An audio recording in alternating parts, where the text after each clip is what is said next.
pressed by a panting, gasping mass of creatures. For some time we remained in this position without a change in the situation. "I did it beautifully," Garthwaite was lamenting to me.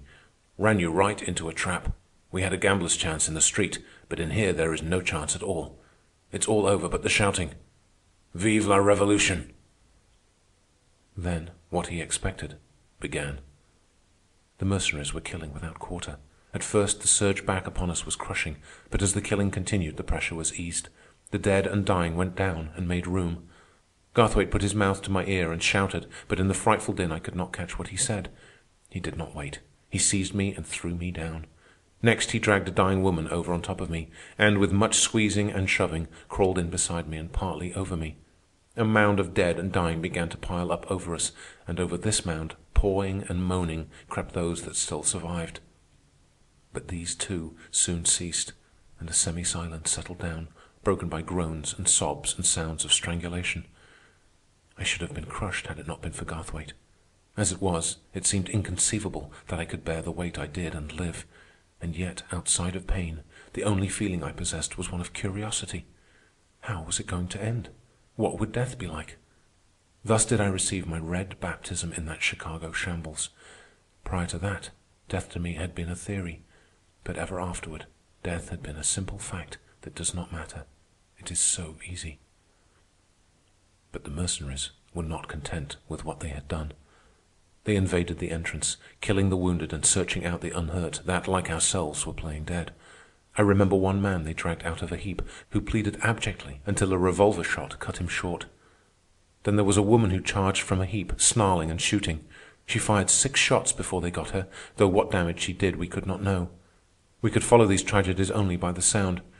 Every little while flurries like this occurred, each flurry culminating in the revolver shot that put an end to it. In the intervals, we could hear the soldiers talking and swearing as they rummaged among the carcasses, urged on by their officers to hurry up. At last they went to work on our heap, and we could feel the pressure diminish as they dragged away the dead and wounded. Garthwaite began uttering aloud the signals. At first he was not heard. Then he raised his voice. "Listen to that," we heard a soldier say, and next the sharp voice of an officer. "Hold on there. Careful as you go." Oh, that first breath of air as we were dragged out. Garthwaite did the talking at first, but I was compelled to undergo a brief examination to prove service with the Iron Heel. "Agent provocateur, all right," was the officer's conclusion. He was a beardless young fellow, a cadet, evidently, of some great oligarch family. "It's a hell of a job," Garthwaite grumbled. "I'm going to try and resign and get into the army. You fellows have a snap." "You've earned it," was the young officer's answer. "I've got some pull, and I'll see if it can be managed. I can tell them how I found you." He took Garthwaite's name and number, and then turned to me. "And you?" "Oh, I'm going to be married," I answered lightly, "and then I'll be out of it all." And so we talked, while the killing of the wounded went on. It is all a dream now, as I look back on it, but at the time it was the most natural thing in the world. Garthwaite and the young officer fell into an animated conversation over the difference between so-called modern warfare and the present street fighting and skyscraper fighting that was taking place all over the city. I followed them intently, fixing up my hair at the same time and pinning together my torn skirts. And all the time the killing of the wounded went on. Sometimes the revolver shots drowned the voices of Garthwaite and the officer, and they were compelled to repeat what they had been saying. I lived through 3 days of the Chicago Commune, and the vastness of it and of the slaughter may be imagined when I say that in all that time I saw practically nothing outside the killing of the people of the abyss and the mid-air fighting between skyscrapers. I really saw nothing of the heroic work done by the comrades. I could hear the explosions of their mines and bombs and see the smoke of their conflagrations, and that was all. The mid-air part of one great deed I saw, however, and that was the balloon attacks made by our comrades on the fortresses. That was on the 2nd day. The 3 disloyal regiments had been destroyed in the fortresses to the last man. The fortresses were crowded with mercenaries. The wind blew in the right direction, and up went our balloons from one of the office buildings in the city. Now Biedenbach, after he left Glen Ellen, had invented a most powerful explosive. Expedite, he called it. This was the weapon the balloons used. They were only hot air balloons, clumsily and hastily made, but they did the work. I saw it all from the top of an office building. The first balloon missed the fortresses completely and disappeared into the country, but we learned about it afterward. Burton and O'Sullivan were in it. As they were descending, they swept across a railroad directly over a troop train that was heading at full speed for Chicago. They dropped their whole supply of expedite upon the locomotive. The resulting wreck tied the line up for days. And the best of it was that, released from the weight of expedite, the balloon shot up into the air and did not come down for half a dozen miles, both heroes escaping unharmed. The second balloon was a failure. Its flight was lame. It floated too low and was shot full of holes before it could reach the fortresses. Hereford and Guinness were in it, and they were blown to pieces, along with the field into which they fell. Biedenbach was in despair. We heard all about it afterward, and he went up alone in the third balloon. He, too, made a low flight, but he was in luck, for they failed seriously to puncture his balloon. I can see it now, as I did then, from the lofty top of the building, that inflated bag drifting along the air, and that tiny speck of a man clinging on beneath. I could not see the fortress, but those on the roof with me said he was directly over it. I did not see the expedite fall when he cut it loose, but I did see the balloon suddenly leap up into the sky. An appreciable time after that, the great column of the explosion towered in the air, and after that, in turn, I heard the roar of it. Biedenbach the Gentle had destroyed a fortress. 2 other balloons followed at the same time.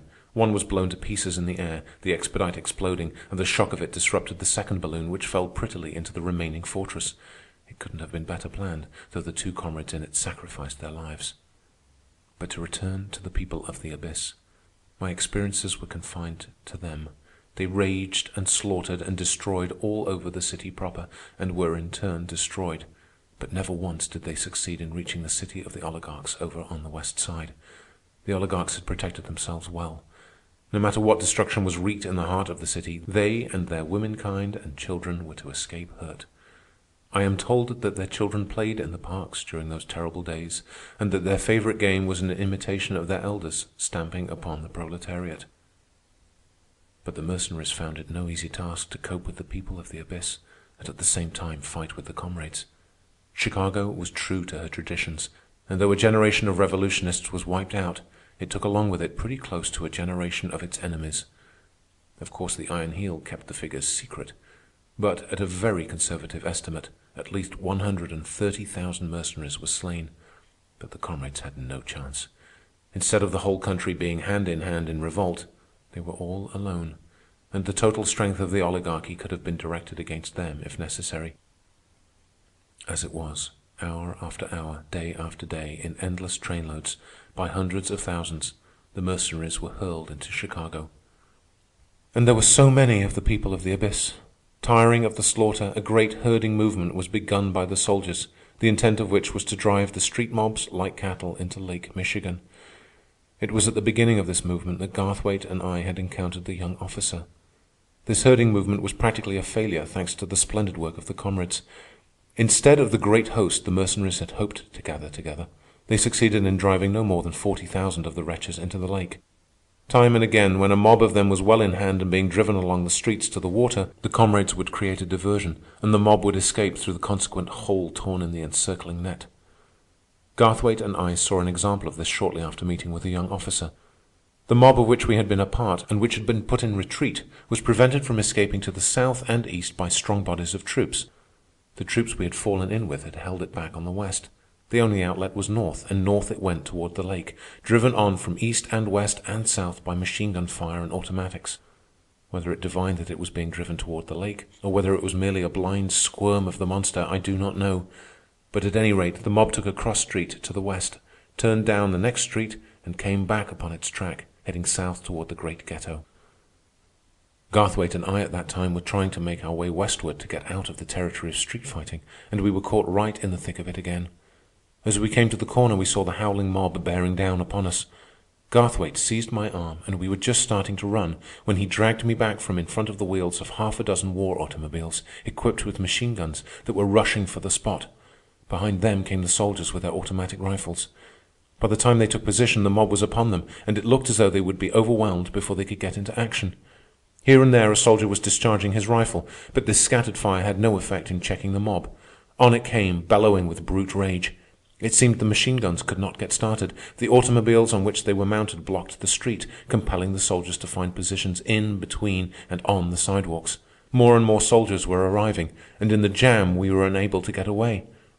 Garthwaite held me by the arm, and we pressed close against the front of a building.